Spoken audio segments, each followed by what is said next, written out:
6 actors flat out refused to show up at John Wayne's funeral, and the story behind it all is wild. But before we dive into the drama, let's rewind to where it all began. John Wayne, born Marion Robert Morrison on May 26, 1907 in Winterset, Iowa, came from pretty humble beginnings. His family didn't have much, and when they later moved to Southern California, young Wayne had his eyes set on something bigger. He wasn't just another kid. He had brains and athletic skills that earned him a football scholarship to the University of Southern California. But fate had other plans. A brutal injury wrecked his shot at a sports career, leaving him lost and unsure of what to do next. That's when he stumbled into Hollywood, starting from the absolute bottom. He took any job he could find at Fox Film Corporation, moving props, carrying gear, anything to stay close to the magic of movie making. Bit by bit, he soaked up everything about the craft until one man changed his life forever, legendary director John Ford. Ford saw something in Wayne that others didn't and took him under his wing, shaping him into the star he would soon become. Those early years weren't easy. Through the 1930s, Wayne starred in a ton of low-budget westerns, gritty, cheap, and far from glamorous. Still, he kept grinding, sharpening that tough guy image that would one day define him. Then came 1939 and Stagecoach. That movie flipped everything upside down. Wayne's role as the Ringo Kid turned him from a struggling actor into an instant Hollywood sensation. With his mix of rugged strength, subtle charm, and that quiet confidence, he reinvented what it meant to be a Western hero. From that point forward, there was no stopping him. John Wayne became a true movie powerhouse, headlining over 170 films and carving his name into Hollywood history forever. John Wayne's work with the great John Ford wasn't just collaboration. It was pure cinematic gold. Together, they dropped some of the most legendary films in American history, like My Darling Clementine, She Wore a Yellow Ribbon, The Searchers, and The Man Who Shot Liberty Valance. Each one of these classics didn't just cement Wayne's stardom. It showed how much he was evolving as an actor, especially in The Searchers, where he played Ethan Edwards, a man torn apart by vengeance and inner darkness. That role wasn't your typical cowboy. It was raw, haunting, and deeply human. Critics still say it's one of the best performances of his entire career and a total game changer for how Western heroes were seen on screen. But Wayne didn't stop there. He became a symbol of strength in war films that mirrored both his beliefs and the spirit of America at the time. In movies like Sands of Iwo Jima, The Longest Day, and In Harm's Way, he took on roles that screamed leadership and grit. He played men who didn't just talk tough. They led by example, carried the weight of command, and faced chaos head-on without ever breaking a sweat. His role in Sands of Iwo Jima even landed him his first-ever Academy Award nomination, proof that behind that stoic stare was a man capable of serious emotional power. Even though the world saw him as the ultimate symbol of old-school masculinity, Wayne wasn't afraid to switch things up. He could crack jokes and show a lighter side in McClintock, get sentimental and reflective in The Shootist, or bring quiet romance to countless adventure flicks. And The Shootist in 1976 hit especially hard. It was his final movie, and it felt like he was saying goodbye, not just to Hollywood, but to life itself. Playing an aging gunslinger facing his own mortality, Wayne poured his real-life struggle with cancer into the role, giving the world one last unforgettable performance that felt heartbreakingly real. The Shootist wasn't just another Western. It was a powerful reflection on legacy, mortality, and dignity. Every scene hit deep, almost like John Wayne knew it was his final bow. Then, in 1970, he finally got what many believed he'd long deserved, his very own Academy Award. He snagged the Oscar for Best Actor for his unforgettable role as Rooster Cogburn in True Grit. That rough, one-eyed lawman wasn't perfect. He was grumpy, stubborn, and yet underneath it all had a heart of gold. It was that mix of toughness and warmth that fans absolutely loved, and it captured everything people admired about Wayne himself. That Oscar wasn't just a trophy. It was a symbol of respect for decades of hard work, resilience, and loyalty to his craft. Unlike so many stars who constantly reinvented themselves, Wayne never chased trends or tried to be something he wasn't. He built his career on authenticity, grit, and a real connection with his audience, something Hollywood rarely sees anymore. But away from the cameras, Wayne's personal life was just as intense as any of his movies. He lived with passion, pride, and sometimes chaos. His life was filled with fiery romances, stormy marriages, and a big, tight-knit family that stayed at the center of his world till the very end. His first marriage to Josephine Alicia Science in 1933 came during his struggle to make it in Hollywood, long before he was a household name. It was a time of hustle, long shooting days, and constant financial stress. Even though there was real love between them, fame brought its own challenges. The late nights, endless travel, and non-stop pressure slowly wore down their bond. During their 12 years together, they had 4 children, Michael, Mary Antonia, Patrick, and Melinda, each one carrying a piece of his legacy. Michael and Patrick even followed in his footsteps, jumping into the film business and continuing the Wayne name in their own ways. By 1945, John Wayne's first marriage had completely fallen apart, ending in divorce and leaving behind a storm of emotions he'd carry for years. Just a year later, in 1946, he took another chance at love and married Esperanza Chata Bauer, a stunning Mexican actress with a fiery spirit that matched his own stubborn energy. At first, their chemistry was undeniable, 2 willed souls drawn together in a blaze of passion. But that fire soon turned into chaos. Their relationship quickly spiraled into one of the most turbulent chapters of Wayne's life. The marriage was full of fierce arguments, wild jealousy, and explosive emotions that made peace almost impossible. What started as a romance built on excitement ended up feeling more like a battlefield than a partnership. The constant fighting and tension wore them both down, and by 1954, it was over. Another painful divorce for Wayne. The whole experience hit him hard, leaving him convinced that love and fame were a tough mix that rarely worked out. That same year, Wayne met and married Pilar Palete, a gorgeous actress from Peru who seemed to bring calm to his storm. For a while, things looked hopeful. Pilar's gentle energy gave Wayne a sense of balance he hadn't known before. Their marriage lasted longer than any of his previous ones and brought him 3 more children, Isa, John Ethan, and Marissa, further expanding the Wayne legacy. But even with love and family around him, Wayne's demanding career and fiery personality started to cause cracks in the relationship. The long shoots, constant travel, and his stubborn nature eventually created too much distance between them.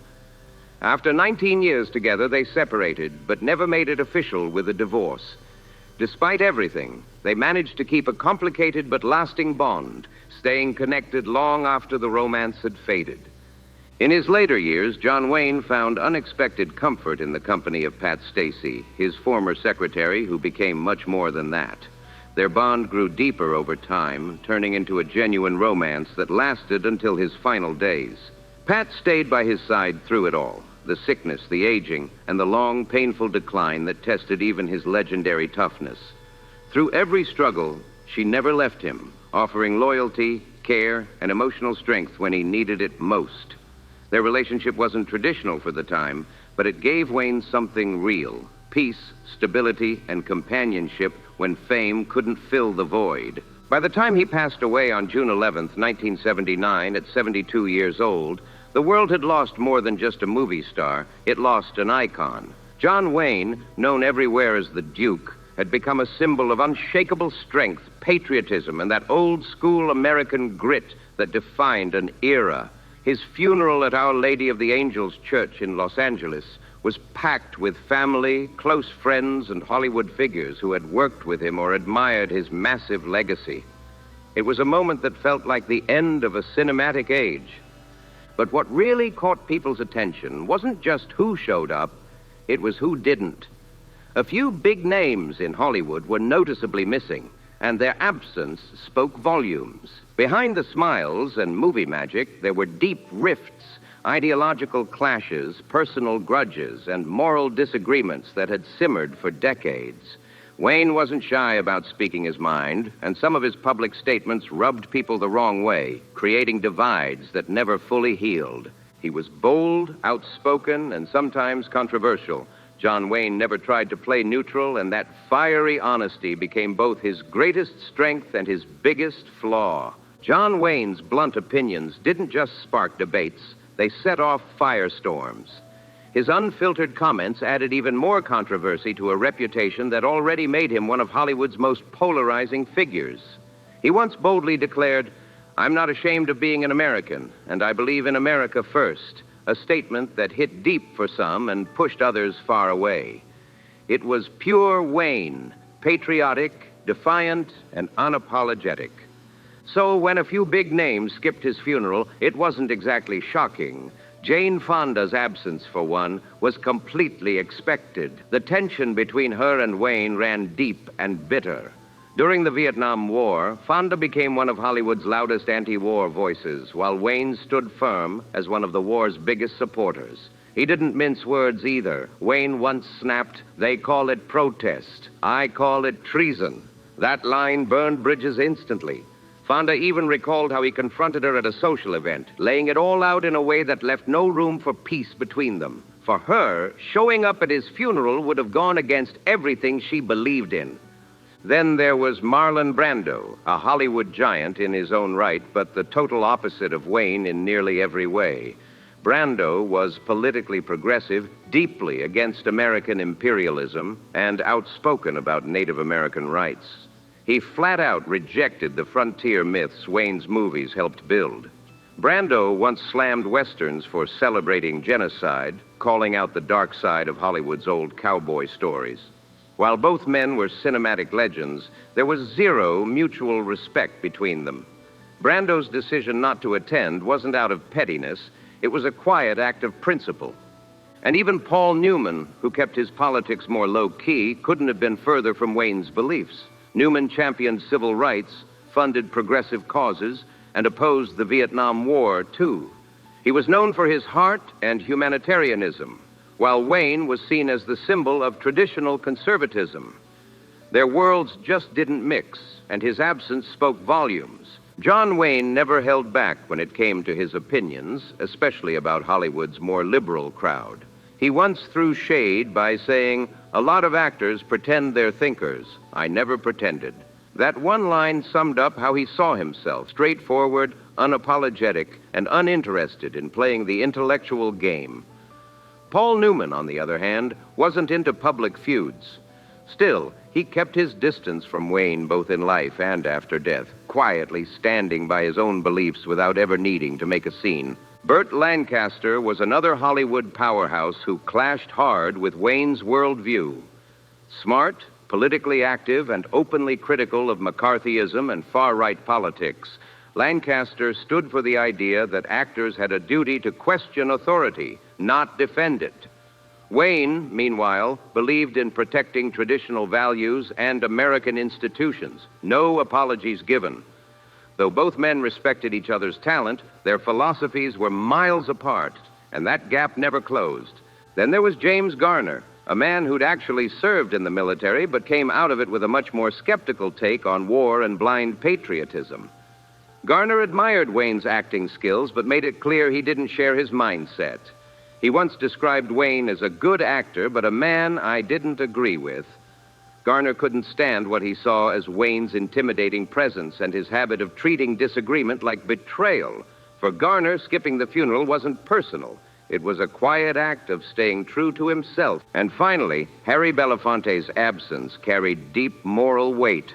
As a close ally of Dr. Martin Luther King Jr. and a lifelong civil rights activist, Belafonte simply couldn't overlook some of Wayne's public statements about race and history.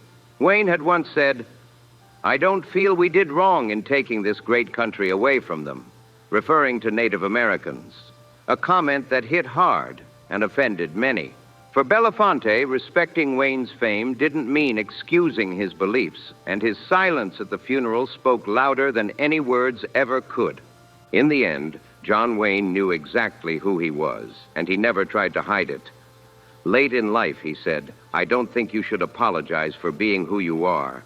And that one sentence summed up everything about him. It was both his greatest strength and the reason so many people kept their distance. He lived by his own rules, and he knew it made him divisive, but he didn't care. The actors who refused to show up at his funeral weren't just skipping a ceremony. They were making a statement. It wasn't about gossip or grudges. It was about principle. They were drawing a line between the man Wayne was and the version of America they believed in. His legacy still splits people right down the middle. Some see him as a hero of strength and patriotism, while others question the ideals he stood for. But that's what makes his story so powerful. Maybe the most haunting image of all was those empty seats at his funeral, silent, deliberate, and full of meaning. They weren't left vacant by accident. They were left empty by conviction. On June 11th, 1979, the Duke's larger-than-life journey came to an end. He died at UCLA Medical Center after a long fight with stomach cancer, surrounded by doctors and quiet care. It was a heartbreaking close to a life lived with fire, pride, and unshakable willpower. The news hit Hollywood like a shockwave, spreading across the country in hours. Friends, co-stars, and fans everywhere were left stunned, grappling with the fact that the man who had seemed almost immortal was gone for good. His death didn't just mark the end of an actor, it marked the end of an era that Hollywood would never see again. After his passing, John Wayne was laid to rest at Pacific View Memorial Park Cemetery in Corona del Mar, where his grave overlooks the calm, rolling waves of Newport Beach. It's a peaceful spot, a perfect contrast to the intensity of his life. The ocean breeze, the quiet hills, and the soft light of the California coast gave him the serene farewell he'd earned after decades of fame, fight, and fire. Family, close friends, and loyal fans gathered there, not in spectacle, but in silence. Each one reflecting on the legend who had shaped generations with his strength, his flaws, and his larger-than-life presence. Even though his earthly journey ended that June day, the Duke's spirit never truly faded. His movies, his words, and his influence still echo through time, reminding the world of a man who stood his ground no matter what. But that legacy hasn't been without controversy. In 2019, an old Playboy interview resurfaced, reigniting debates about his most controversial remarks and sparking fresh outrage. Some demanded that John Wayne Airport in Orange County be renamed, arguing that his views didn't align with modern values. His son, Ethan Wayne, stood up for his father, saying it would be an injustice to judge someone based on an interview that's being used out of context. When the George Floyd protests swept across the country in 2020, the calls to change the airport's name grew even louder. But as of 2026, it still stands as John Wayne Airport. Love him or question him, there's no denying his mark on Hollywood and American culture runs deep. His story remains as complicated, raw, and unforgettable as the man himself. If you enjoyed diving into this powerful story, don't forget to like, subscribe, share, and drop a comment below.